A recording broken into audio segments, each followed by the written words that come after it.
Welcome to Required Taste Podcast. We're back. It's your boy Dirty D. It's your boy Tech Daddy. And that's it.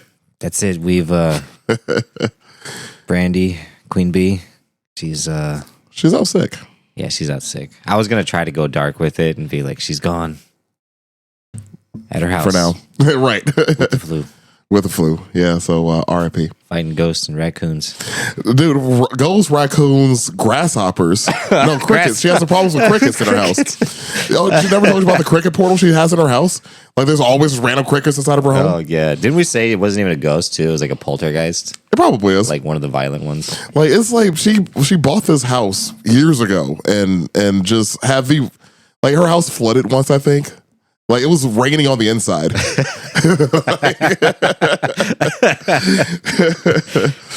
Just the amount of things that have been wrong. I give her props for getting up every day and just going about her business because holy shit. Doing her thing. Give it up to Brandy. Because like the perseverance that woman has. I would have given up. So drink that in. Yeah. Yeah, Brandy's been out for a couple episodes. You guys probably noticed, but we're gonna keep this train going. Oh yeah, man. We're welcome to Required Taste Classic, the taste you love, the original, yeah, the original recipe, fucking original taste, the original required taste. So hey, if you guys are new, welcome to the Required Taste Podcast. We do a lot of history and some mystery. And today we're talking about music, actually. We're going back to that. We only have a few music episodes. I think it's like, what, the fourth one we done? Maybe fifth? Yeah, no, I think it's the fourth. Yeah, we only have a few, so that's pretty tight. So we're going back to that. We've been actually pretty fucking serious lately, so we're trying to get, gonna go back to something a little bit less, less depressing or serious or less meaty. Yeah, nobody dies this episode. Well, kind of.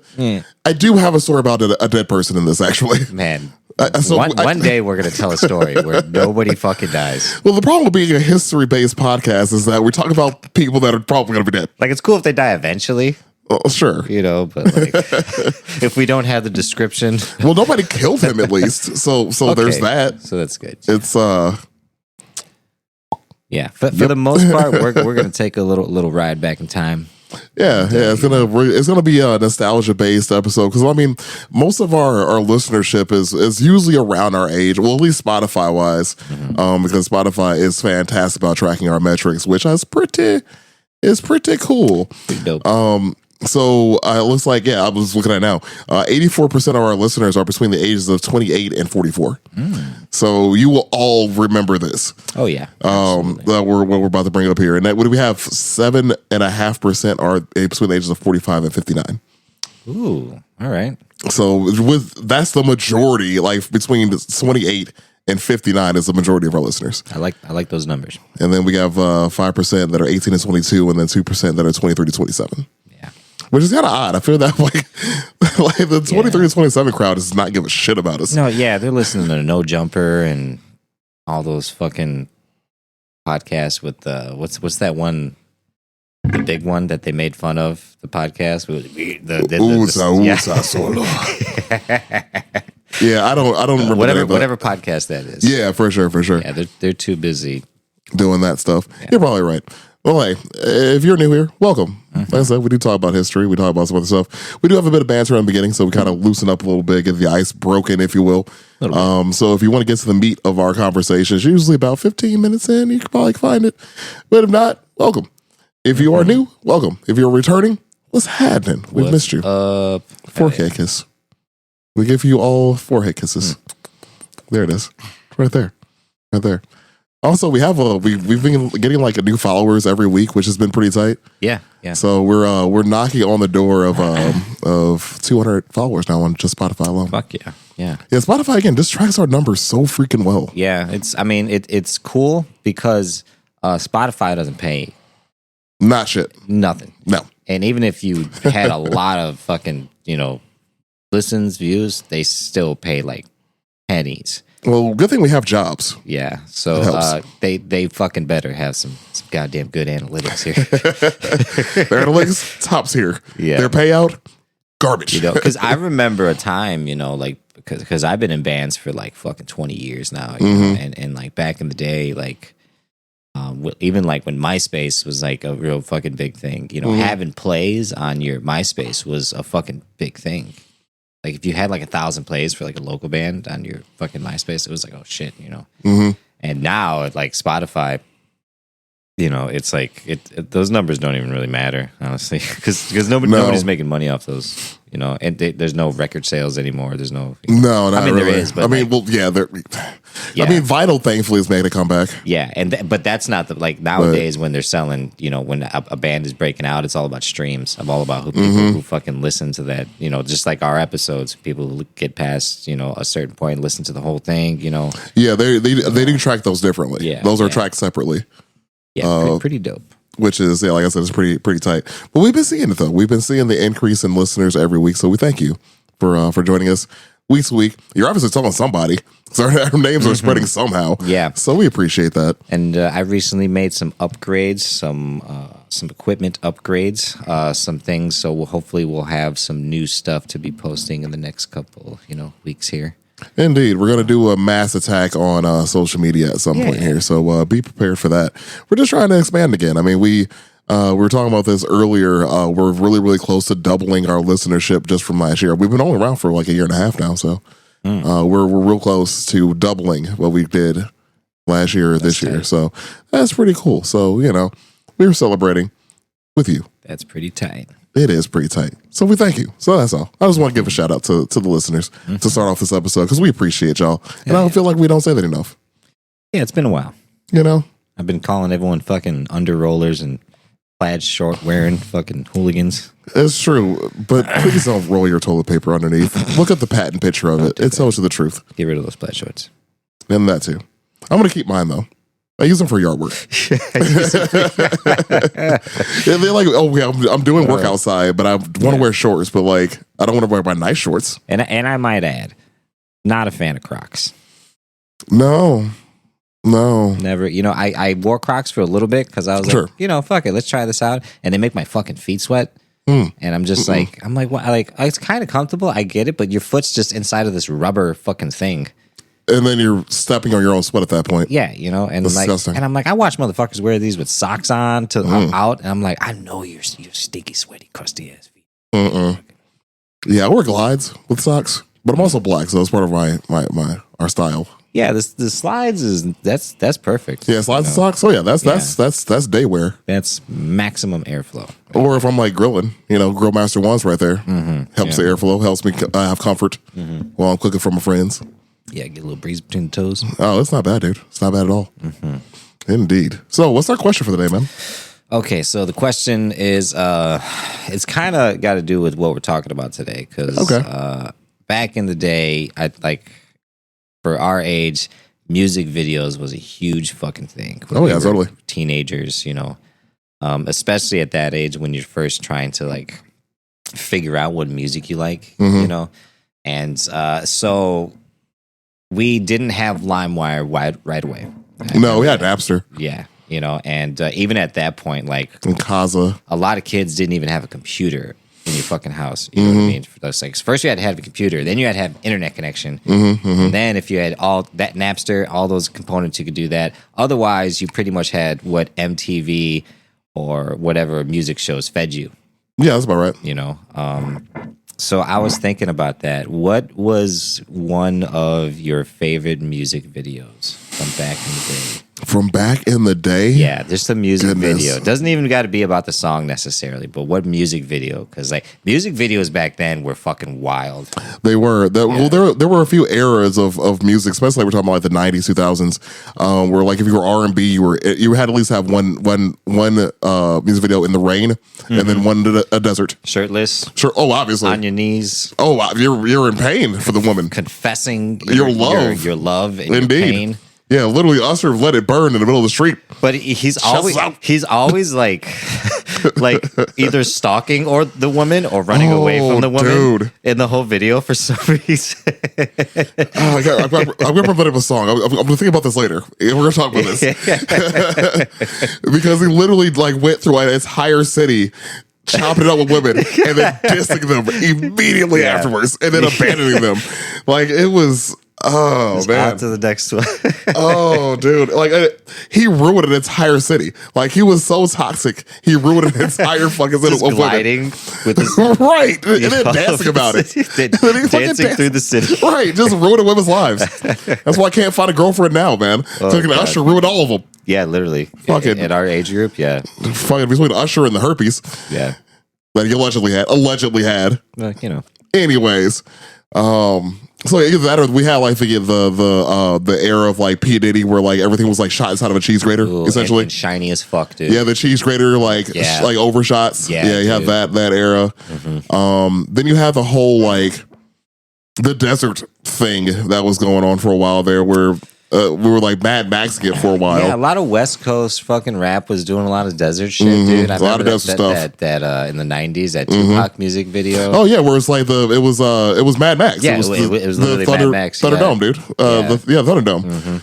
So there's that era. And then of course there was a weird era with like, you know, Missy Elliott, Busta Rhymes, so shit's just getting weird as fucking videos. Yeah. Like, I mean, like Missy Elliott, who's Asian reverse, magically, she also just got inducted into the Rock and Roll Hall of Fame. Really? By the way, yeah. Mm-hmm. I went to the Rock and Roll Hall of Fame like a year or two ago. Yeah, it's in Cleveland, isn't it? Yeah, really fucking cool place. I highly recommend you guys check it out. Yeah, I've been there before. It's been a long time, but yeah. Yeah, she's got inducted recently, but she Asian reverse, which is great for her. But I remember her first video with like her in a fucking garbage bag talking about how she can't stand the rain. Oh, God. Yeah, oh, yes. Dude. I can't stand the rain. Super duper fly.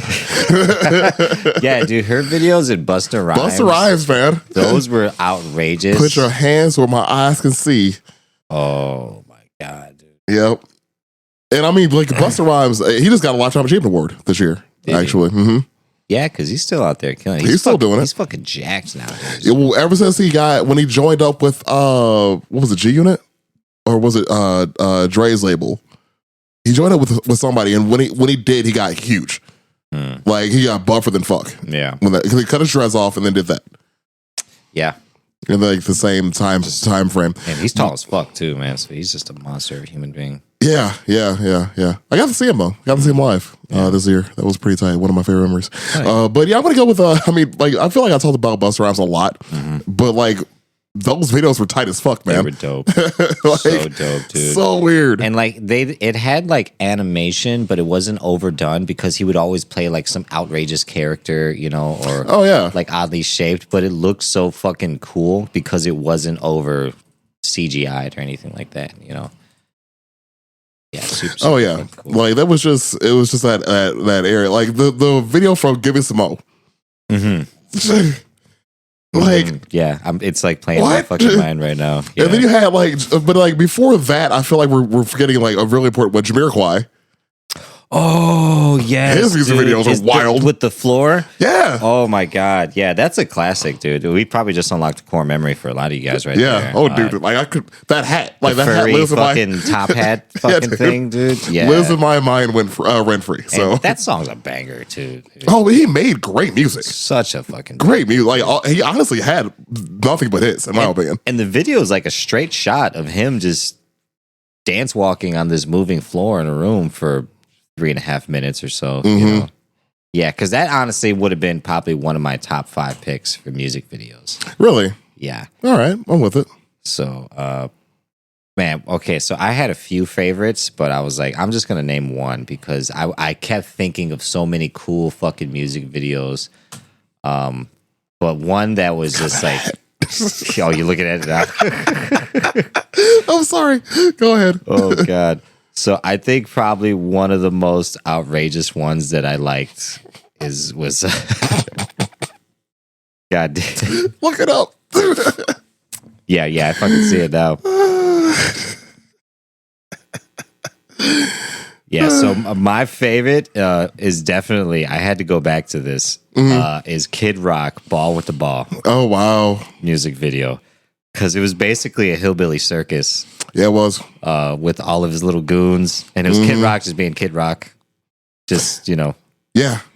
Dancing around the whole time. It was just a huge fucking party. In the desert, once again. Yeah. Of course. Well, naturally. Yeah, another desert video. Yeah, it's weird because like that was back when Kid Rock was universally loved. No, he is not. Yeah, it was like when he first came out, and they were like, "Who's this fucking cowboy pimp?" But like, he like wasn't a cowboy he wasn't hillbilly cringy, you know? pimp. Yeah, like if the internet what it is now, he would have been destroyed back then. I feel like I'm very, very fortunate and thankful that did you look it up? Do you remember the little midget that was The in midget? the band? Of course I remember the midget. Yeah. The little fucking That was the first thing I thought about when you referenced There's a it. part in the video where like the midget like runs in like a playground where all these kids are playing basketball, and he takes their basketball, and they're all just like trying to like beat him up and fight him for the basketball. God. Man. What was that song called, by the way? With Which the one? dancing floor. For Jamiroquai? That was jeez, I can't remember the name of that song. Was it Virtual Insanity? It might, yeah, it Virtual Insanity. Yeah. So, yeah, that fucking hat is a thing. It's like it's way bigger than what I remember. Wow. Yeah, because I just looked at it like, oh wow, that's in there. Yeah, that's way bigger. It's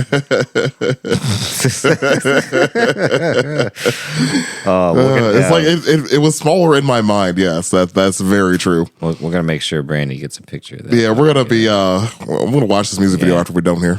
Yeah, Like while I'm editing, while I'm like mastering the audio for this, I'm gonna be listening to this. and this looks like every fucking house that gets updated on those home improvement shows.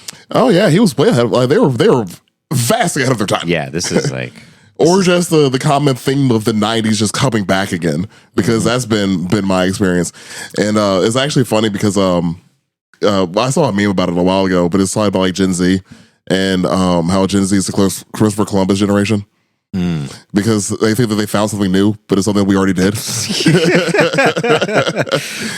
that millennials or Gen X have done before, because we didn't have social media, so we couldn't post any of it. yeah, So like all of our fashion, all of our style is in photo albums that nobody looks at anymore. Yeah. So like all the things that we've already done literally doesn't exist on the internet. So like, oh, look at this like cool parachute pants. Like, oh, look at these Jico jeans.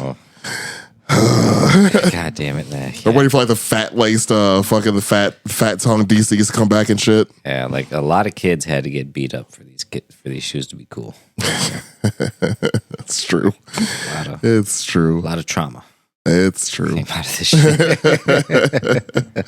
So, if y'all couldn't guess, the theme of our episode today, we are going to be talking about music videos, the impact of music videos on pop culture, kind of the history behind like where they came from, where it all started at, where and kind of like, did it die? Do you feel like it's dead? No, because honestly, I've filmed 2 music videos in the past 3 years with bands, but there's no TV shows for it. The TV, True, you yeah. know, like I honestly don't know if MTV has any show that plays music videos. Well, they tried to have a revival for it, but that didn't work.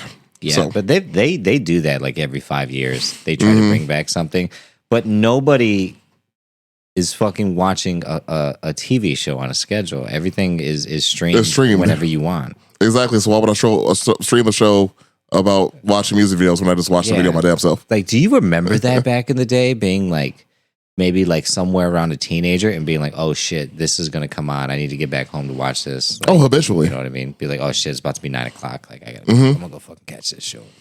Oh yeah, totally. I mean, I remember like when I get done with like whatever practice I was in, so like basketball, track, whatever the fuck sport time of the year it was, and then I get home just in time to like catch like Tsunami or something like that. You know, dude. Yeah. so yeah, I totally remember that. But like even if I wasn't, when I got older and I was more into music, because I wasn't into music like I am now. When I was a kid, I just really couldn't care less when I was younger. Yeah. But as I got older, I'm like, oh, this is actually pretty cool. And like I started like diving deep into like certain artists and like expanded my palette. And I thought that's when it really started for music videos for me though, is because I was late to the game. I will definitely say I was late to the starting gate on that one. Yeah. Which is fine. When do you think you started watching? Like, what was like the first music video you remember being like, oh shit, this is tight? I mean, I'm still gonna stick with Busta Rhymes or Missy Elliott, because they were both just so out there. Probably the same. You know, for me, I think it was Smashing Pumpkins. Okay. Because Smashing Pumpkins music videos were like mini movies. They were very cinematic. I can't think of the song. I know everybody's probably fucking screaming right now, you know, but like 90s grunge and alternative rock Yeah. music videos were really dark but super fucking cool, you know. Yeah, I Besides- remember vividly. I remember, like, 'cause I haven't listened to them in forever, but like, I remember like Korn's like Freaking Unleashed video, Yeah, the cartoon. a lot of angst. you Oh, know? yeah, a ton of it. And the cartoons, those were fucking dope.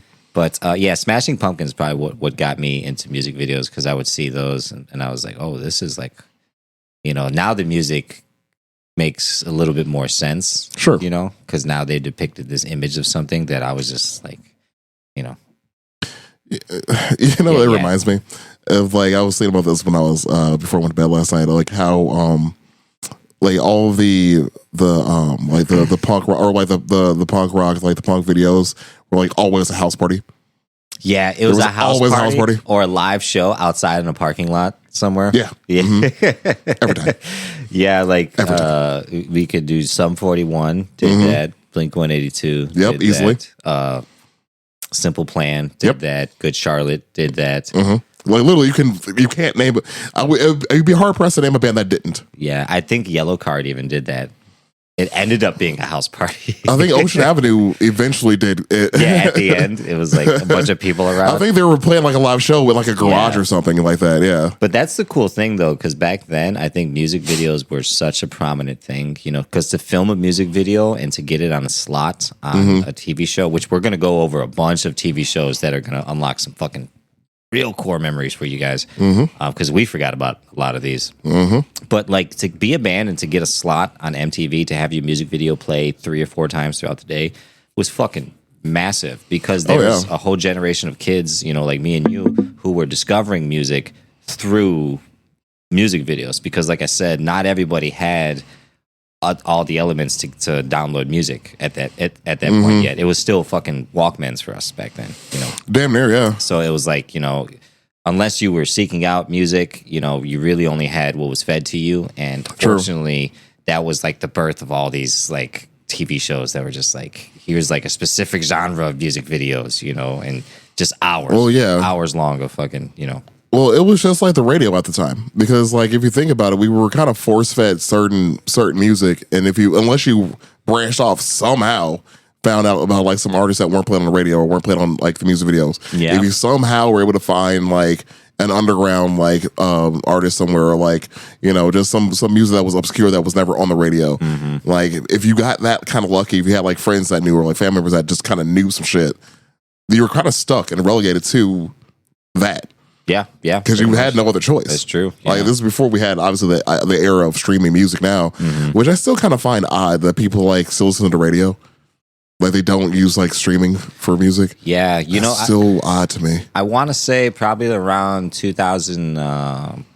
2014, somewhere around there is when I stopped listening to the radio, because I used to listen to Morning Man Cow on the way Okay. to work. Yeah, And that was probably the last time I really listened to the radio, because at some point I stopped doing that, and then it was just fucking Spotify. Because the same year I got Spotify. yeah. So I actually just looked it up real quick. Spotify came out in October 2008. Was when Ooh. it officially released. Fucking A. But even before that, I still had an MP3 player. So Yeah. there was a time in between, obviously, the music videos come out. We had the internet. We had personal computers. We had ways to acquire music that weren't necessarily legal. And I was doing that all the damn time. Yeah. I was torrenting everything. Hell yeah. And, you know, I was like, oh, I want this album. Cool. You know, I've never been an Apple fan, like ever. So I had a Zune. Oh, I yeah. still have it, by the way. I still have my Zune. No shit. And it still works, by the way. Man, I wish I could find some of my old, like the little nanos. Dude, I found it. It's all on my playlist on it. Like, that's when I found you. Remember like your old band Ferrigno? That's how I found that album. Yeah. It was on there holy still. Shit, that's funny, man. Yeah, dude. So that was a nice little surprise for me one day. I'm like, this is like a great day. So I was like listening to like my old like playlist. I'm like, man, still hits. It's fucking solid, you know. Still fucking hits. I wish I could just import that to Spotify. That'd make my life easier, Yeah. you know. But And you know, I think I should mention this too, is like music videos were always a thing, probably since like, I don't know what, like the 70s. Probably before that. Probably since TV started. You Yeah. know, like they had live music played on TV shows, and then like I probably around the 70s is early 80s when they did music videos specific for songs. And because there was a lot of metal music videos back then, a lot of hair metal music videos. I remember watching a lot of those when I was younger too. Yeah, they actually have, well, according to the internet and the history of music videos, it was suggested that it was the first music video was created in 1894 by, oh yeah. Isn't that like around the same time they discovered like fucking dinosaur bones? I don't know. So, 1894 by Joseph Stern and Edward Mark, who recorded their song Little Lost Child in a moving slideshow that marketed as an illustrated song. Wow. Yep. So that's pretty cool. So one of the things I was curious about, like when we started, like during when we decided on this topic, was like, so of course I remember like MTV being a big thing. Like we had MTV, you had BET, you had VH1, you had like various sources to watch music videos, and I wasn't really sure when it all started. I remember it was like, I mean, I was born in the '80s, so I kind of remember like the '90s. I remember most of, Yeah. but it was always kind of there, so I wasn't really sure when it started. So I found out because the internet. Oh, fuck it. And so MTV was actually started August 1st, 1981. No shit. And it aired at midnight, by the way. So the first song they actually played, which is actually kind of funny, I feel like they had a sense of humor for this one. The first song that they actually played with a music video was Video Killed the Radio Star. Oh yeah, dude. Yeah. They fucking They knew. were like, we're about to fucking murder radio. I mean, they tried, I guess, but like it didn't work. So, I mean, you had MTV in your home, but you didn't have MTV in your car. So, Yeah. So one of their, and if you got to think back on this one, but one of the logos for MTV was actually the Man on the Moon holding the flag for MTV. That was actually played to Ladies and Gentlemen Rock and Roll by John Lack, which was played over the footage of the spatial launch. So the Apollo, I think 11 launch. It was, so that was actually the first time. Oh wow. They put that too. That's like kind of their marketing was first starting for that concept. Oh shit. That's cool. Of that, right? And their first, because the MTV Awards was also a big deal when we were kids. The first award show was actually in 1984. Ooh, fucking A. Right. So they've been at this shit for a minute. Oh man, I bet you there's a lot of hair metal shit. Oh, it was. I'm going to get to that too, actually. Fuck yeah. So, of course, being the 80s, and this is being like the first time this stuff's really being streamed. Excuse me. There was actually controversy over certain types of music not being played. One of those things was certain black artists not being played. The biggest one at the time was Rick James. There was controversy over the song "Super Freak." Okay, yeah. Because There was it's super freaky. there was some raunchy fucking music videos You back remember? in the day, dude. Yeah, there were.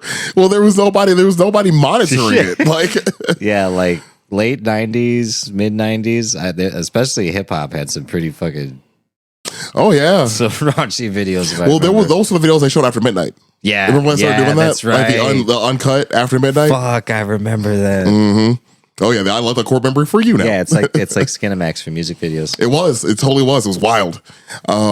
So back in 1983, David Bowie actually brought this up as a concern with during an interview, and I actually remember this interview. Somebody showed it to me a long time ago because David Bowie was about the people, and he was like, "Man, y'all are lacking some black folks on here. Kind of weird." And David Bowie wasn't having it. Wow. Okay. So the irony of it, though, was that the head of talent acquisition for MTV was actually a black woman. Oh wow. Named Carolyn. So the problem that she had, especially with Rick James and the video Super Freak, was that she didn't want, and I think this might be a quote from her, she didn't want half-naked black women to represent the first black music video on MTV. Yeah.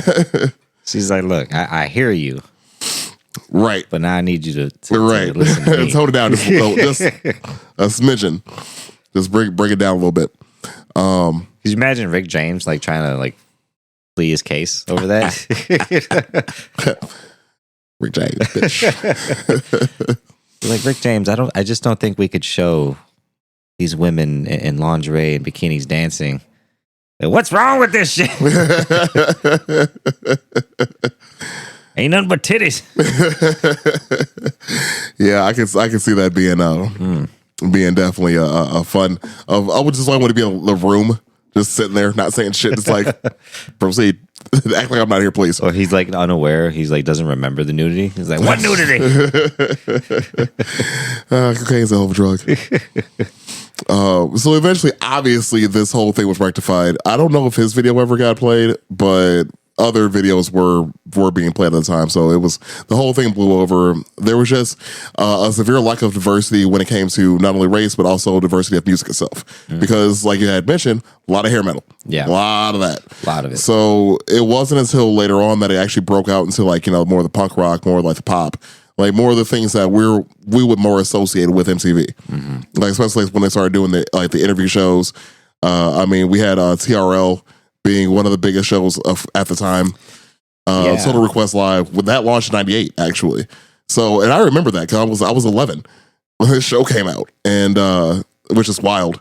But it was the top 10 show, the first top 10 show they had on MTV, and it was hosted by that dude Carson Daly. Oh, nice. Actually, I was looking up because I was asking about, do you remember Jesse Camp? He was one of the VJs for MTV. He was actually the winner of Wanna Be a VJ contest in 1998. Nice. Which made him like the first official like VJ that they had. Yeah. The term VJ, and I know it's video DJ, it just sounds so nasty. Yeah, it sounds naughty. It sounds so fucking naughty. It really. I every time you say it, in my head, I'm like, You boy. this is what happens when it's just the two of us. Like, it's like we're children. It's your fault, Brandy. Oh yeah, obviously. Take your vitamins. Yeah, right. We like to have fun. Yeah, we do. Anywho, so Carson Daly. Yeah, Carson Daly. That he's an interesting character. But despite his may or may not having douchebaggery, it was actually a really cool time to be watching because think about it, that's when they first started having artists on for interviews. Like you had people like in the streets in New York, like outside the windows, like looking up at them and shit. What was that show called? It was the one I'm referring to? Yeah. TRL. Okay. Yeah, Total Request Live. Yeah, Total Request Live. I don't know why I just spaced out and forgot that. Yeah. You're good. Yeah. So yeah, it was crazy because like you had like the live studio audience. They were just hanging out there. Like I remember like people like fading when NSYNC was on there and shit. Like just the crowd going ballistic when like certain like these major people were coming into the office. Which by the way, thinking about like NSYNC, they're coming back. NSYNC's making a comeback. You know that, right? They're going on tour. Yep. Yeah. Yep. Yeah, those tickets are going to be ridiculously overpriced. Yep. Yeah. It's like I love these comeback tours, man. Yeah, they're cool. Whatever. But I'm not paying fucking $300. No, I'm sorry. I'm not paying $150 to see, like. I didn't think I would, but I can see like a certain like maybe a band or two that I would like to see. I would pay $150 for good seats to see a show like that. Oh, I want to actually be able to sit down. We're old now. Yeah, and I'm not trying to be fucking like goddamn, all the way at the top. Oh yeah, no. Like, no, yeah, I'm not paying that much for that. It's ridiculous how they do that shit nowadays. The price gouging is ridiculous, but that's more of a. I really can't blame the artists for it. It's more of like the ticket companies themselves, like the Live Nation, all that shit. Ticketmaster, because they essentially have a monopoly on it now. And at this point, I think we've talked about this before in one of our old podcasts. Bring back Ticketmaster out of where do they used to sell tickets out of? Remember Ticketmaster used to have a couple of stores. Was it Carson's? Was it Carson's? I can't remember. It's been so long. It might have been Carson's. It was inside of, but it was like it was one of the mall, and there was you could go to the mall, River Oaks. And then you could go there and get your tickets in the back. Right. Mm-hmm. Yeah, I remember that. I can't remember. Was it J.C. Penney's? No, it wasn't J.C. Penney. It might have been Carson's. I think it's been a long time, dude. I haven't even thought about it because it was River Oaks and South Lake Mall. Both of those had Carson's. Had Carson's in them. Yeah. Carson's Perry Scott. Indeed. So. Yeah, I just think it's wild to come back. It reminds me of what happened when me and Greg went to see the dope Seven Dust and Static X show. I mean, these are bands that we're talking about that were huge in like the 90s and like 2000s and shit that I loved, growing up and shit. I never got to see them. And I saw Static X eventually, but beyond the point. How is it with the new guy? Oh, it was actually pretty good. Yeah. Yeah, he did pretty good. No shit. He did pretty good. It was good. But it's funny because he's also lead singer of Dope. Oh, really? Yeah. So he was like, oh, everybody jump. And not one person moved. All them old ass knees. Just right. Man, and he's heard around. Because I don't know if he knew he had the mic close to his face when he said it. We looked at the guitar player, was like, not even one. Wrong crowd, buddy. No, Wrong gear. And he just got finished saying how he it's like, man, we're all old now, we got families and kids, and first time I played a show was $10 and we're all 14, 15 years old. I'm like, yeah, you're about right, dude. Yeah, now we all have jobs to go back to. Fuck? Jump, my knees? can I have a fucking seat? Right, can I go home and get my knee braces real quick? The fuck? Out of here with that. Anyways, it's just funny reminiscing on that one. Mm-hmm. But it was also funny because nobody fucking moved. That's hilarious. Or if maybe people tried to move and you just heard a bunch of cracks. Like the crack heard around the room. It's like, oh, oof, oof. Oh man. They I forgot who it was. It was it might have been Seven Dust trying to start a pit. I'm like, dudes, dudes, take it easy. You guys are playing a good set. Don't ruin it. Yeah, easy, boys. Right, come on. Because me and Greg were the youngest people in there. Oh, wow. It was like that. Yeah. It's hilarious. And I know Greg throws down too, but nowadays, we got to pick and choose. You got to pick your battles. Yeah, man. You can't just go in there, Oh, willy-nilly? It's on song 3. You'll be leaving by song 5. Yeah, you got to wait. Just wait for your favorite part. Wait for right. My asthma starts acting up and shit. Yeah, goddamn arthritis. So, anyways, back to MTV. Like I said, the show. It was back when that was starting. That was, in my opinion, that's kind of what really set off the music video top 10 listing. And every other show that came out afterwards, was really because of them. Another thing about MTV though is the first person to get the MTV Icon Award was actually Janet Jackson. Ooh, no shit. That's pretty tight. And that was back in the day when people would be in the background watching them do this shit, and they would be throwing shit at the VJs. Yeah, they would. Oh, no protection, no nothing. Nope, nothing. You're just a normal person. I've seen Kurt Loder get hit with a fucking beer can 8 times in my life. It's hilarious. For some reason, it was always him. Oh, that sucks. Yeah, well. So, the fall of this though, because like we mentioned at the beginning of this, the music videos aren't being seen like they used to be. So, in February of 2016, MTV dropped the music television branding of their brand, right? Because they don't show music videos anymore. Yeah, it's false advertisement. It's all reality shows at this point. It's mostly just ridiculousness. Yeah, there was. I mean, some of those shows were dope. I used to love MTV Cribs. MTV Cribs, I mean, dude, the best one is obviously Redman. Redman, dude. It is a fucking apartment. He still lives there, by the way. That's exactly the one I was thinking of, dude. So we actually was interviewed on another podcast. I can't remember which one it was. Can picture the guy, but I can't remember his name right now. Anyways, he was talking about that. And he mentions I had just bought that place, I was renovated and sell it, but I'm moving in there. And so MTV Cribs was trying to get him to go to a place, a setup house, that they had set up for him, whatever. Yeah. It was no, just meet me at this address. They had no idea where they were going. Oh, hell yeah. So all those reactions were all natural. Fuck yeah, dude. That's what I'm talking The dude that was passed out on the floor was actually at the interview with him. That actually was his cousin. But he actually still lives there. That is still his house. That's amazing. I fucking love that. He did fix it up though. He did fix it up. He renovated it eventually. Of course. Yeah. Hell yeah. Yeah, that was a good one. Yeah, that show was cool. Then you had Pimp My Ride. Pimp My Ride was dope with Exhibit. Mm-hmm. Yeah. X to the Z. Mm-hmm. And then you had all the failures that came out after that, all the videos of the true stories of what happened with the cars. If you look on YouTube, you'll find them all. It's amazing. Yeah, that's a bummer. Man. Yeah, and then what else was it? I mean, you have the reality TV shows, which I want to say, like, I could be wrong on this, but it's really like the surge of reality TV was back then too. Yeah, Real World. Oh yeah, Real World would have been Roll a Rules, big one. and and honestly, a lot of like I don't know if a lot of people know this. Theo Vaughn was on Real World way back in the day. A bunch of wrestlers, like The Miz. The Miz was on Real World. A lot of people like ended up doing cool fucking things after that, you know, just because like you said, like if you were able to get onto one of these things, these shows, and be a face that all these kids like, you know, because like kind of pre-internet, you know, not pre-internet, but like pre-social media and all that shit. Oh yeah, how was it out there? Yeah, so like our attention span is drawn to that. You know what I mean? So I remember like my friends were like sending in audition tapes and shit oh my god, to it. Yeah, I'm like, you guys are fucking ridiculous. And because I you know, I don't really watch that much TV. I just don't really care.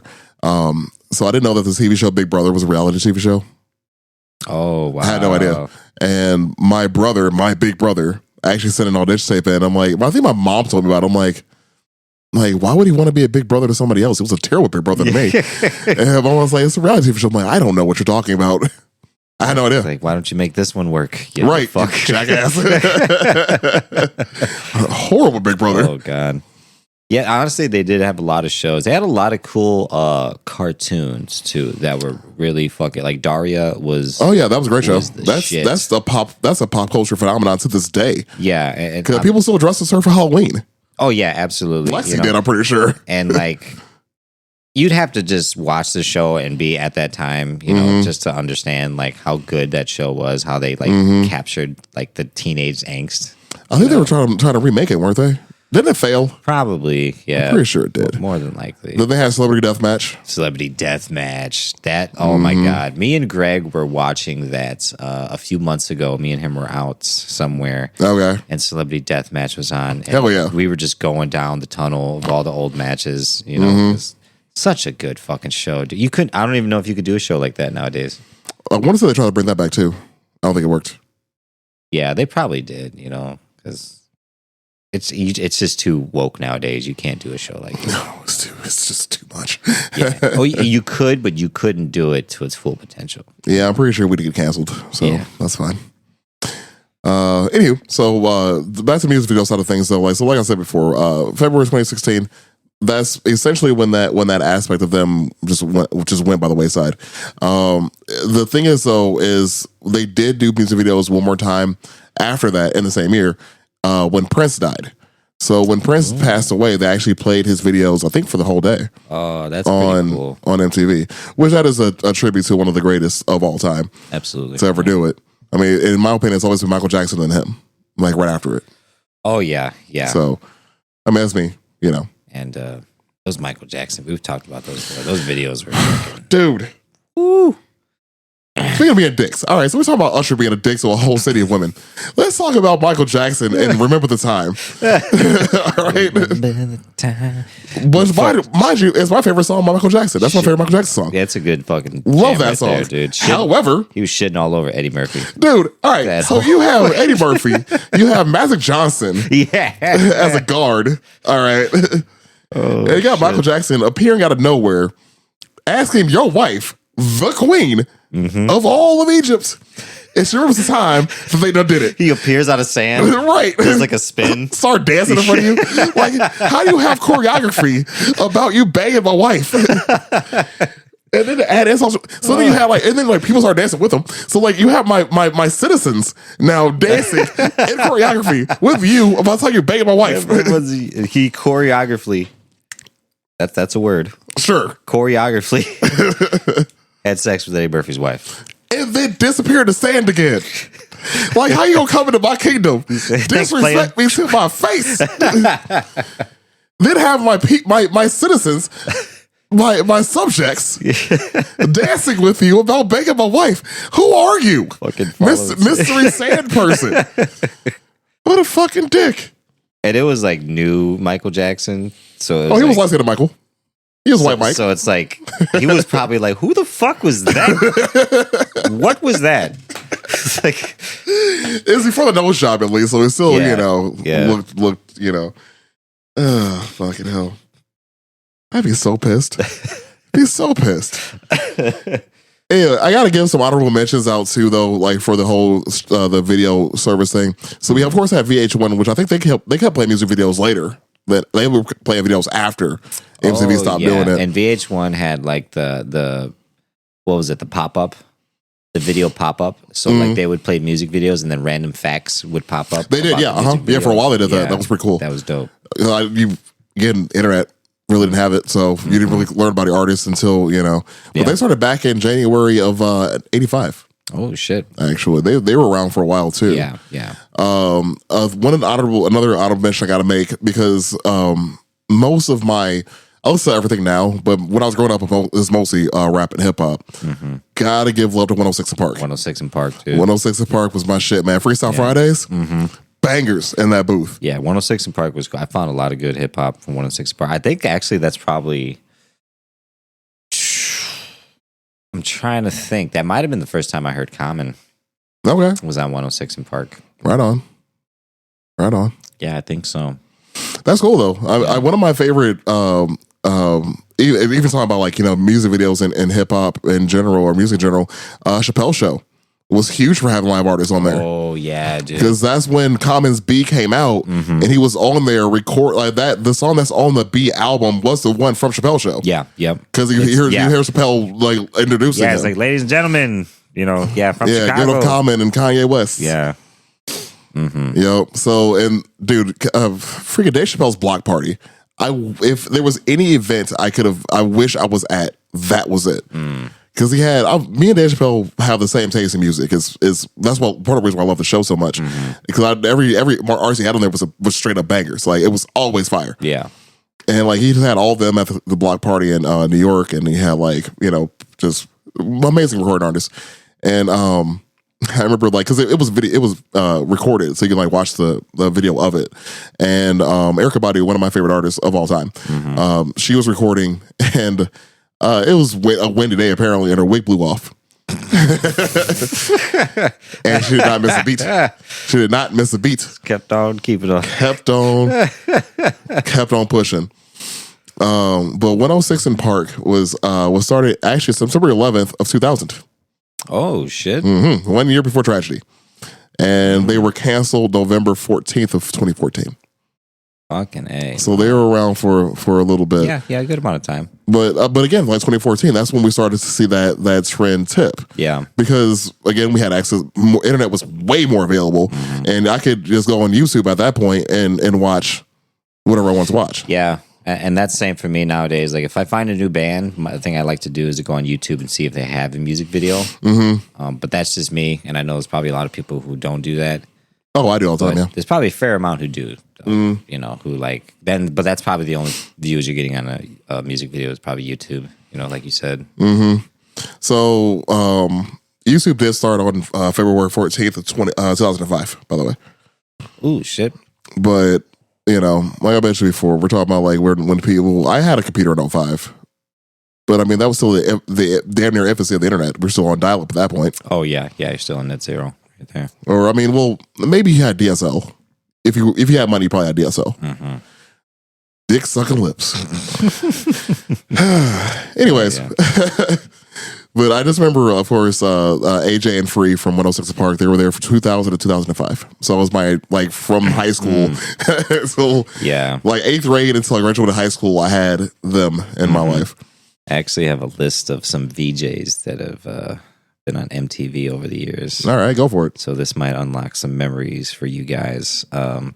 These are in no particular order, and I'm not going to name all of them because some of these I'm not familiar with, but I'm going to go with the ones I'm familiar with. Adam Curry. Okay. Is one of them. Carson Daly, Sway Kali. Oh yeah. Jenny McCarthy. Hello, my name is Sway, and here's my inexplicable head wrap. Fucking Boondocks. Every time. Oh, I forgot about that. You can't forget about Pauly Shore. He was definitely a VJ, because he was a party dude back then. Kurt Loder, which was the most depressing fucking music VJ they couldn't have found a more monotone. I remember him. Somebody that you couldn't have found somebody that looks like they don't look like they listen to music like any better than fucking Kurt Loder. That's why he always got hit with beer cans. Yeah, back to that.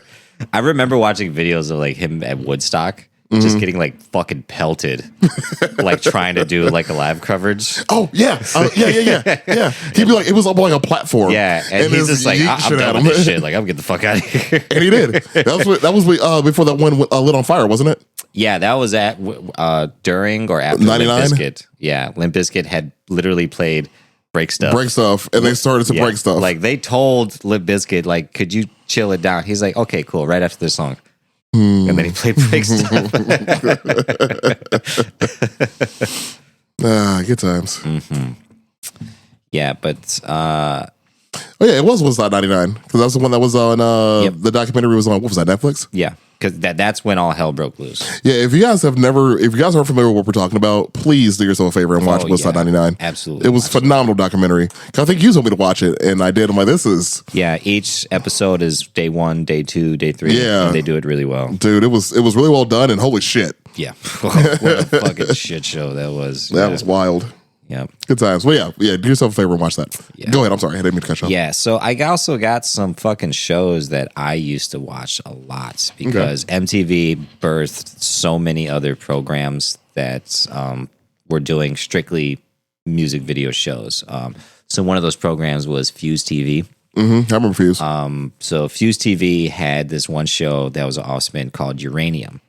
And I'm so glad that I thought the name was something else, but that day debuted in 2002, and it had a host, this 19-year-old metal fucking hot little Latin chick named Julia, real Russian, Chernetsky. Is that the fucking Russian name? That sounds Russian. Yeah. I mean, you keep going. I can look it up. Yeah. But Uranium was basically like Headbangers Ball, because Headbangers Ball was like early 2000s, and that was a big thing for Ozfest bands.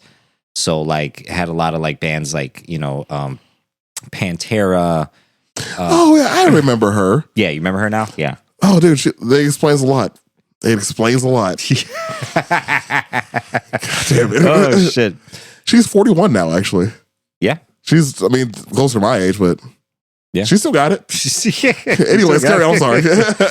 So yeah, like Headbangers Ball was one I used to love to watch because I went to Ozfest for the first time in 2002, and I loved a lot of those bands. That was like Slipknot, System of a Down. She's Ukrainian. Ukrainian. Oh, okay. Wow.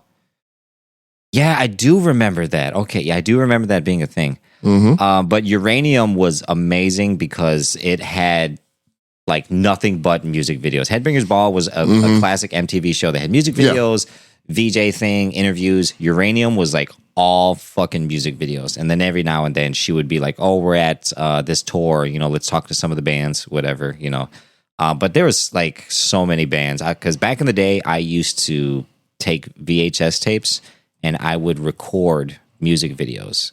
And I would make like compilations on this VHS tape, so I could like go back and I'd have like 16 songs on this VHS. Oh yeah, And at the time it was a lot of like I remember bands like fucking, God damn it, why can't I think of any of the names? Hoobastank, like were coming out, Linkin Park. Oh yeah. A lot of these bands had these, Korn have these real weird fucking music videos. Oh yeah, dude. I remember Edema had a dope ass music video for the Mortal Kombat song that came out.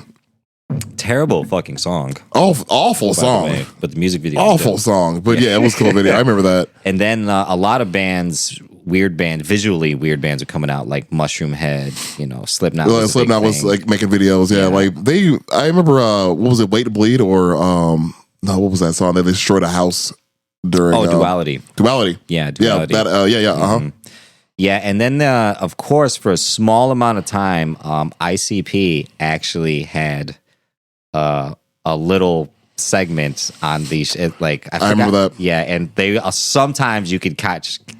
I don't know why I said it like that. You can catch an ICP music video on one of these late night shows, and I kept it rolling the entire fucking time.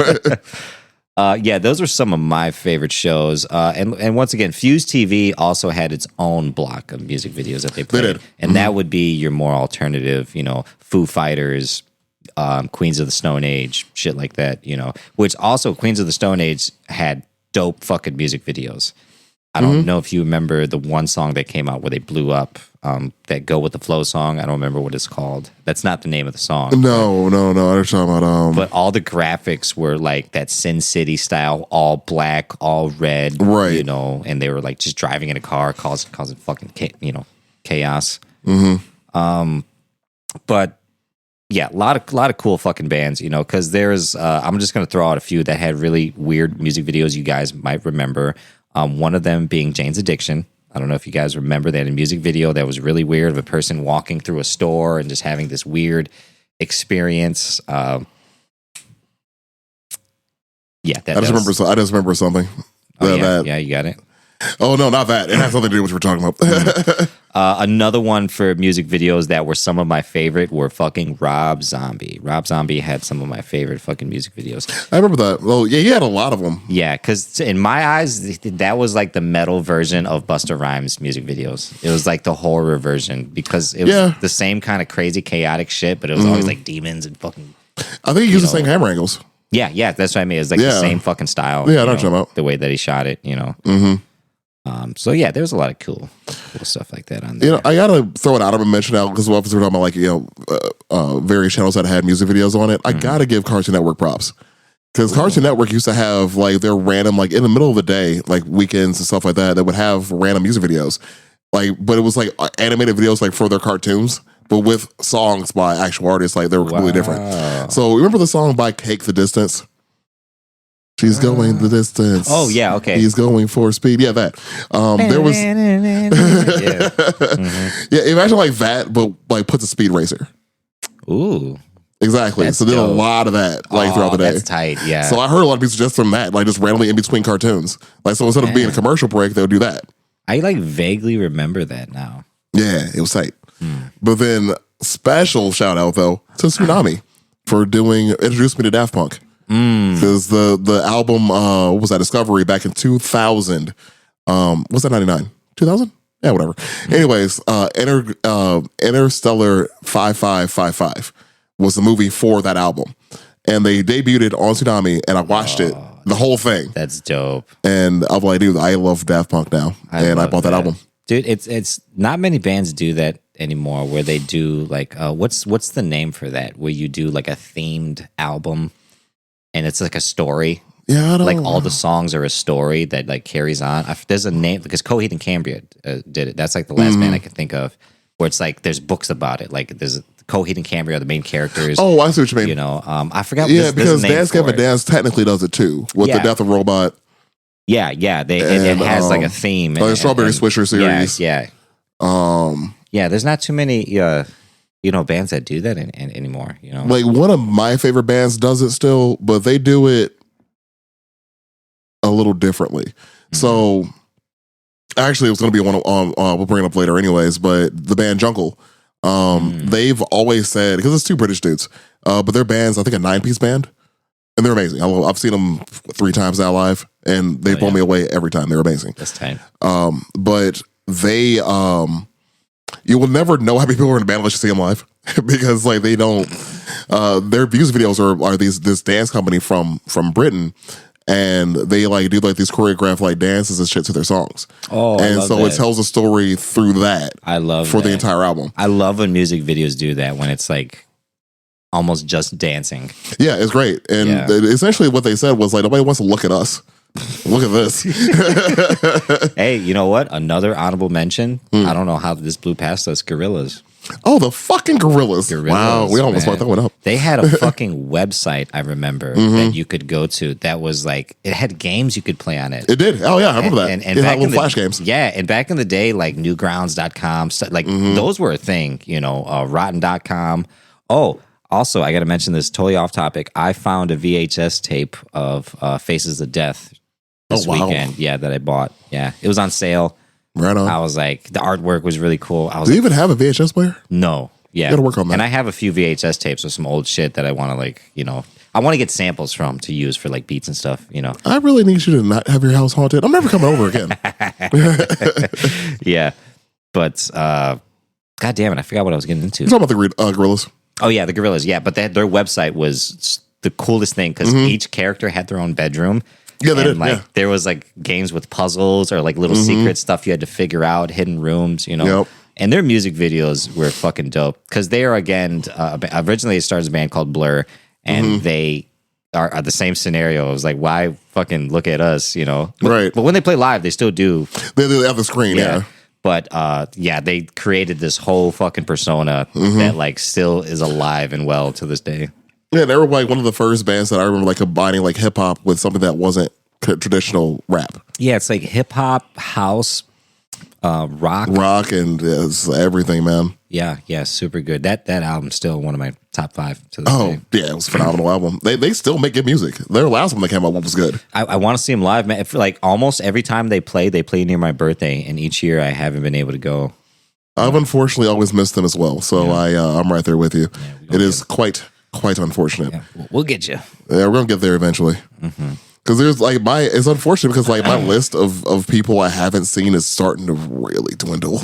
Like I have like maybe like 3 people I just haven't seen yet that I want to. Yeah. Now my big thing, we've talked about this, is going to see venues, historic venues, shows at you know, like the Gorge, Red Rocks, you know, stuff like that. Yeah. So I was just looking up real quick. I forgot when that album came out. Demon Days. That was 05. Yeah, Demon Days. Yeah, the one before that was 2000, I think. 2001. Yeah, and that's with the tank on it. That album was. It was it's a beach buggy, but yeah. Okay, yeah. But yeah, because I haven't heard their not the last album, because Plastic Beach was the last one I actually like dedicated time and like listened to. It was really good. Such a good album. But Cracker Island, I have not heard it, which that came out this year. Really? Yep. Looking right at it. Wow, I'm fucking up too. We are both fucking up. Jesus. We are fucking up as a collective right now. I think it's because I don't follow them on Spotify, but they're just one of those bands. Yeah. Like I've listened to them so much over the years that like I don't have them on. I have them on playlists and stuff. Oh yeah, sure. But I just don't have them followed. Sure. Yeah. I'm actually looking at who they have on there. Dude, their first song is them and Thundercat. Really? Yeah. Wow. Right? We're gonna come back to this. Their second song has Stevie Nicks in it.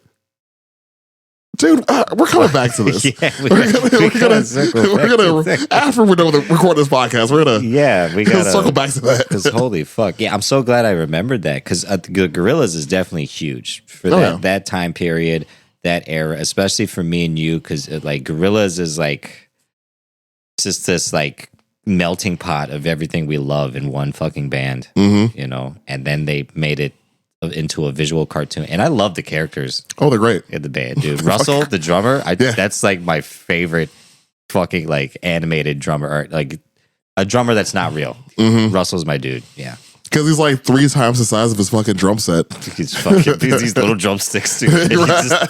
When he plays. Oh man, I love that shit. Good times, good fucking times. Well, yeah, man. Like the impact, like we were saying earlier, the impact that music videos had on us back then was. I feel like I still do watch music videos for certain bands that I really enjoy. Yeah. I'll watch them still, but it definitely doesn't have the same effect that it used to for me, man. Yeah, you know, the last one that was really cool that I watched was Little Dicky had a music video, the song called "The Brain." That music video is fucking hilarious. Yeah, that's a dope video. That bitch don't believe in Pangea. This bitch don't believe in Pangea.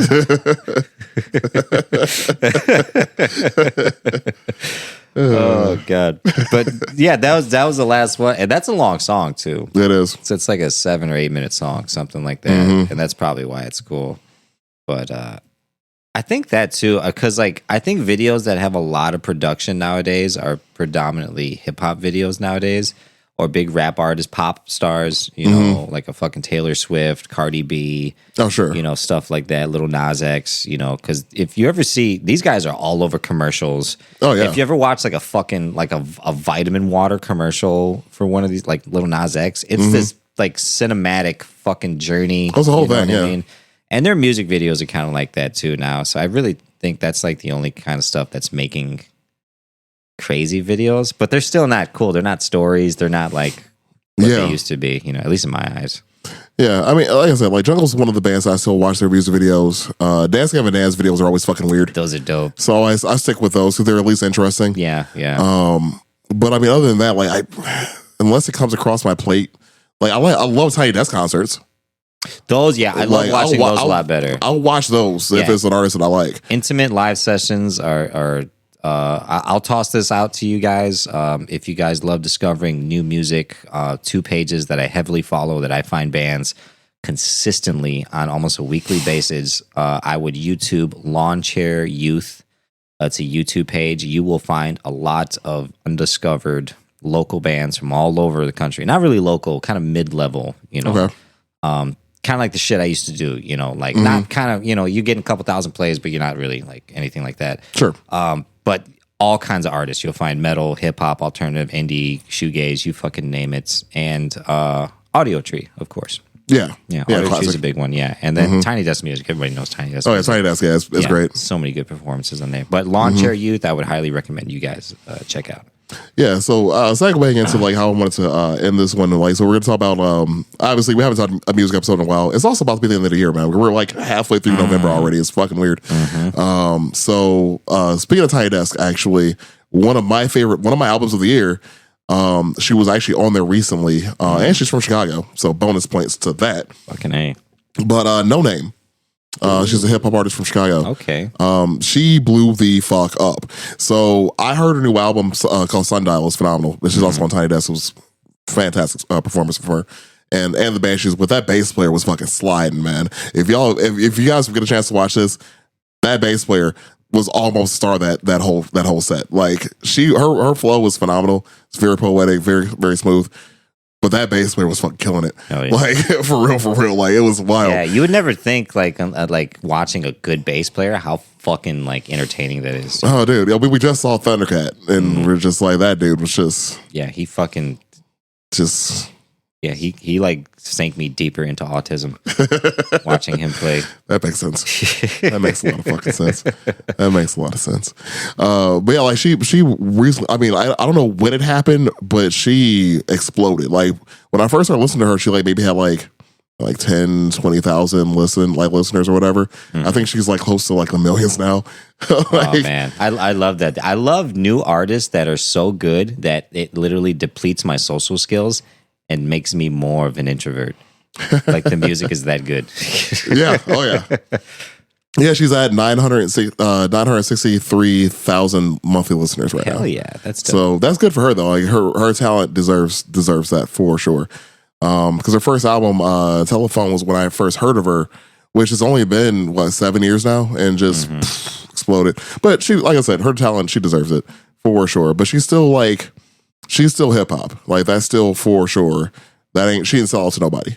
Like she's still telling poetry, she's still telling the struggles of our people in the city, and like, you know, and telling stories of inspiration and hope. Yeah, it's not this whole fucking. That's my big thing about some of the hip hop and rap. Well, not really hip hop, but rap. This new age shit that's coming out nowadays, because it's all this like fucking, you know, I'm the best. Look at my cars. Look at my fucking jewelry. Look at the people I killed. Blah blah blah. Like all this negative bullshit, you know. And it's like all this like fucking alpha male shit, you know. Oh, it is. It is. Most of it's dog shit. Yeah, it's such fucking dog shit. Like it's the auto tune, the mumble rap, all that bullshit. And I mean, I hate to sound like an old guy at this point, but like it sucks. Yeah, the lyrics just completely fucking dumbed down to this mumble, you know? Right? Like the beats are great. Beats are hard.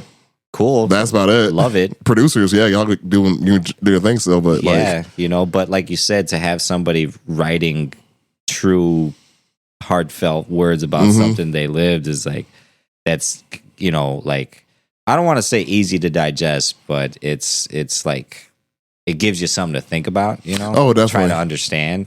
Definitely. As opposed to just a hard ass beat. Yeah, I was listening to the No Names, the album Sundial. It was on Tiny Desk, like I said before, and I caught myself like kind of just lost in it. I heard the album before, and like, you know, just on Spotify, and then I heard it there. I'm like, wow, like I got lost in like just how it flows the live band with her like that. Oh, it was beautiful. My second one, I got a couple. I couldn't pick just one. Because this was good. That was a good year for music. The same for me. Yeah, I got a few. It's a good year for music, and the other one's going to be hip hop as well. So I got 2 hip hops on here. But dude, Killer Mike's, man. Oh, Michael, Killer Mike. Yeah, dude, Michael came out this year. That was a good album. I did listen to that because I remember you texting me about that. Man. Yeah. Man, that was a good album. Mm-hmm. Like that shit was so like I love that Killer Mike. I mean, he's been in the game forever. I mean, the dude's been making music since the 90s. Yeah. And just to have his flow, because like we've talked about this before. Yeah, that signature flow. Like his flow is a beat of his own. Like he has a rhythm of his own that makes the beat, then plus his rhythm on top of the beat makes a whole new song. Yeah. In my opinion. And yeah, Michael, whew, that album was hard, man. Mm-hmm. That album was hard. He had to. Yeah, I feel like he had to do that without Run the Jewels. Like he had to do that himself. Yeah. Like it was. Yeah, he had to get that off his chest. Right He there. really did. He really, really did. Oh yeah. But that album, super, super good. Highly, highly recommend that one. I got two more. So I mentioned Jungle before. Jungle came up with Volcano. Mm-hmm. You can actually listen to the entire album via music videos. Like the entire every song on the album has a video for it. Oh, that's dope. I love that. Yeah, and they're all very well choreographed. They're the same. They've been using the same dance group since their first album. This is their fourth. Mm-hmm. So though they've been together since the beginning, they vibe off each other so well. I think it's beautiful. Yeah. Well, if you want to like groove a little bit, it's like I think they're like not jazzy, not bluesy, but like groovy. You're gonna move. You're gonna fucking move when you listen to it. Yeah, it's gonna make you move a little. That's for sure. Yeah, it's gonna make you move a little bit. That's a good way to describe it. And the last one just came out recently, but I have had it on repeat. Wolf and Bear's Bloodletter, man. Oh, I haven't given that a listen yet. It's nice. I've like kind of grazed through it. It's nice. You know, it's real nice. And I'm mad. I'm mad we missed them. Yeah, I'm gonna have to check that out tomorrow because that's one I forgot about. Yeah. That I forgot I bought a shirt like because they had their merch for that album come out, so I bought a shirt from that album. I came in, I'm like, oh yeah, I need to listen to this, and I did. Oh hell yeah! And I've heard it like 10 times now. That was like last week. Solid fucking album though, real solid. If you're a fan of Dance Gavin Dance, they're like that, but not. And that's all I got. Yeah, it's because there's a lot of like Dance Gavin Dance created a genre, but Wolf and Bear definitely kind of sub-genred off of that because they have their own style. Yeah, it is because there's still like clean vocals in it. There's still like a little bit of screaming in it. Yeah, but like I forgot who their lead singer, what the lead singer's name is, but like that dude, his voice is so nice. Yeah, I don't know any of their names. He crispy. Honestly. Yeah, that boy crispy. Well, yeah, it's a phenomenal album. I've been grooving to it a lot lately. So yeah, that's mine for the year though. That's what I got. Nice. Okay. I just thought of a last minute one that I can't believe I forgot about because I just fucking saw them live. Okay, now I'm ready. Okay, so no particular order because I really can't pick a favorite, but I have 5. All right. And one of them's not a full album, but we went to go see them in Philly. Balancing Composure released a 3-song EP called Too Quick to Forgive. I had that on repeat. That shit was so good. It was it's fucking 2 songs, but I fucking had that shit on repeat for it had me in a chokehold. Yeah, for a while. Yeah. I'm with you. And that was cool because we fucking drove 11 and a half hours. Yeah, 800 miles, 11 and a half hours to go fucking see them, which was amazing. It was worth it. That album, really cool, because that was a comeback for them, you know, and they pretty much been saying over the course of these past few months that they are coming back main show, so they're probably going to be writing more. I'm hoping to see something new out of them. Yeah, me too. Next one, I'm going to go with Hot Mulligan. Came out with Why Would I Watch? They had a new release. This band has been getting better and better every time they release an album. They release an albums pretty quick too. They kind of created their own genre too of this like post emo kind of thing. But they're so fucking fun live. Their music is sad, but it still makes you move. It's not like Spanish love songs type sad. You know? It's like they're just a really good fucking angsty, energetic band, and their new album is really good. I highly recommend it. It's called Why Would I Watch? And a super good live show. Another one, this band, Jacob and Tara showed me in one of the bands I jam in, Eastmoon. Oh, actually, the only band I'm in right now, Eastmoon. There you go. They're called Military Gun. They released an album this year called Life Under the Gun. Military Gun is fucking good. They're like this 90s style fucking shoegaze band with a lot of aggressive energy, and their songs are really simple, super good choruses. They hit really fucking hard, and their shows are really fucking energetic. Hell yeah. I've been stuck on them too as of this year. Another one is Drain, Living Proof. Drain's fucking good. Like speed metal type shit, just hardcore, you know, but they have one song that's just like super kind of upbeat and positive, you know, and awesome live show. They actually got in a lot of trouble this year because they played Riot Fest. I missed them at Riot Fest. I was like pulling up with Missy and her boyfriend Cody. Shout out to y'all. As they were playing like their last song, but their shows are wild, you know, like no fucking barricade, people crowding the stage. Hell yeah. So they tried to do that at Riot Fest. They were like, oh, that's a really bad idea. They were like telling people jump the barricade, so people did. Like that's a really bad idea. Hundreds of people started like that's a horrible idea. Yeah, and I'm pretty sure they got some trouble for that. Yeah, like they probably won't play Riot Fest again because the dude had like issues. The dude's such a nice dude, the singer, you know, but he issued an apology. He was like, "I was just having a good time, man." I was like, "All right, I didn't know you couldn't do that." Yeah. That was my bad. Yeah, but I've seen some bands do some crazy shit at Riot Fest before, but I wish I would have caught that part. Sure. Last but not least, this album came out. This was basically the birth of one of my favorite bands breaking up. This is kind of what came of it. They're called Better Lovers. It's a mixture of one of the guitarists for Fit for an Autopsy, some of the members from Every Time I Die, the guitarist, the drummer, the bass player, and the singer for Dillinger Escape Plan. Oh yeah, I knew. I like that band. Yeah. They're good. Oh, they're so good, man. Got last minute tickets to see them at the Salt Shed earlier this year. Amazing fucking live show. If you guys ever listen to Dillinger Escape Plan, crazy shit live. And Every Time I Die is also fucking crazy. Yeah, he said it's always going to be fucking wild. Yeah, so they basically started this super group that is everything you would want them to be. Fantastic. Without Keith Buckley, the singer, of course. Well, yeah, right. And honorable mention, Keith Buckley also came out with a band called Many Eyes, and they released a banger of a single. And I believe they're going to release another one pretty soon. Nice. So that's another one to keep an eye out for. So you did 5, and I felt like I was lacking.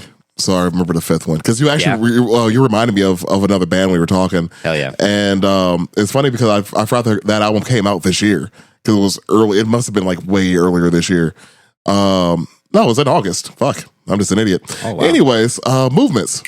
Oh, Movements. How did Ruckus came out this year. That? Yeah, Ruckus was so good. And I pulled it up like, wait, this came out this year, right? I pulled it up. Every song there I liked. So I'm like, yep, I like this album. Can we have that as a mutual album of the year? We'll do that. Ruckus, yeah. Yeah, because that album was fucking solid. I released a drum cover of that because like that album was so good. I was like, I'm going to fucking pop off one of these songs real quick, you know? Yeah, that was...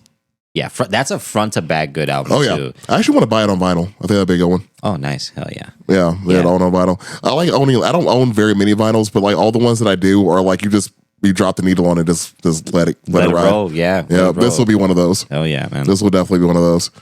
So yeah, all right. Well, that's our year. Fucking I'm glad you remember that one. Hell yeah, yeah. You were talking about like a band. I'm like, kind of sad. Still wants to make a move. Movements. Yep. Because like Movements, like, I will cry through the fucking dance. Yeah. It's fine. And their live shows are fun too. I've still never seen them live. No shit. That's one of the ones I'm missing. Yeah, they're good. They're really fun. Because that's like one of those crowds, because his lyrics are so powerful and like easy to digest. Like everybody's singing. Oh yeah, everybody's crying together. It's great. It's a beautiful moment. It's like when we went to see Dallas Capilliger, we like all had our own moment. Oh yeah, yeah, separate. That was a good one. Yeah, that was a great show. Oh yeah, that was a great show. What was your favorite show this year? We didn't talk about that. Favorite? I mean, honestly, it would definitely be Balancing Composure in Philly. Next to that, been to a lot of shows this year. Riot Fest was good. Not some of the best live performances I've been to. Honestly, besides Philly, Thundercat was probably one of the most interesting experiences because that was a new one for me. And even though it's not one of the shows you would consider fun as moving around and stuff, but visually and just audibly, just watching them perform was like a game changer for me. That was like, okay, like that shit inspires me. You know? Yeah, that was wild. Yeah. That was wild. I mean, like the first, because Thundercat was my favorite show this year. Because like most of this year was a lot of bands I've already seen once before. Yeah. And Thundercat has been on my list for years. But he's always touring with somebody else I didn't care about. So this is the first time I knew about. He headlined his own show. And I got pre-sale tickets, so it was like $60 fucking. Yeah, so it wasn't even that much. That backdrop, from Thundercats. Yeah, the Thundercat Sphinx. Yeah, like as soon as I saw that, I was like, oh man, yep, this is wild. And I think I texted you the other day. I was like, I woke up and Val had noticed. Oh no, we were going to bed, and Val had noticed that my shirt was glowing in the dark, and I was wearing a Thundercat shirt, and I was like, "Oh my god, it glows in the dark!" Yes, I was like so fucking excited about that. By the way, it's called the Great Sphinx. That's what it's actually called. The Great Sphinx. That's all it is. I was trying to remember the name of it. I completely forgot to look that up. Like when we went to see them, see Thundercat. But yeah, TCAT definitely. That was a great experience. Just the passion that man had behind, just like the amount of fun he had with his friends. That's the thing. Like, he's just legitimately up there. He's just like, this is tight. Right. Thanks, guys. Thanks for being here. Right? Like, he smokes a little bit of weed, like, goes on stage, like, yeah, this is cool. This is fun. Man. That's what I'm going to do today. It's tight. I love that shit. And you could tell he's just been doing it so long. He's just completely at peace up there. You know? Yeah, you could definitely, like, feel the love. Because, like, one of the guys up there was his childhood friend. Was the keyboard player. Oh, no shit. So yeah, he's just been doing this shit since they were kids. That's like dope. Like he was up there just kicking it, man. Having a great time. And I had a great time watching him have a great time. Yeah. But yeah, that beginning, that first like drum solo that was like fucking like 8 minutes long, and your tism got caught up in it. yeah, my brain got stuck, because I have never been able to perform with musicians like that, but that's well within like what I do. I just have never played in a band with music like that, So sure. like that's why I've been working on my own shit to just kind of like like display things like that, because I'm watching it and I'm like, fucking A, dude. Right. Because I know what's happening and I'm not like picking it apart. But at the same time, my brain's like fucking glitching because like it's like every now and then it doesn't make sense. And then it extends for 7 minutes. Right. And I'm like, where am I? Hold on. Oh, no, not again. It's just falling down a fucking hole. And I'm just trying to find the root note so I can fucking get back to it's right, because that was fucking It's funny because like if you're tripping shrooms and watching that, I would have lost you. Oh god, yeah. I would have actually lost you. I would have like just like followed my heart into the crowd. Like I was gonna just stand next to him, just ears and a heartbeat, just floating through the fucking. Oh shit. Yeah. Good times. Good times. This is a fun episode.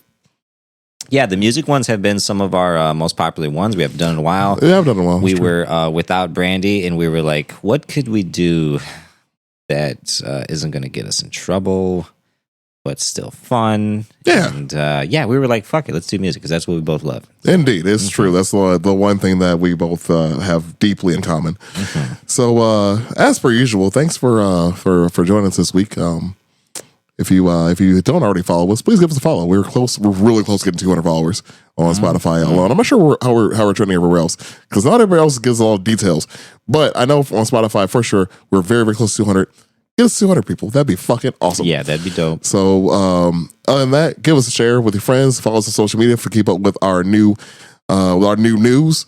And I think that's all I gotta say. Yeah, I feel confident with that. That's pretty good. Hell yeah. That's pretty solid. All right. Well, that'll be cool. Thanks, guys.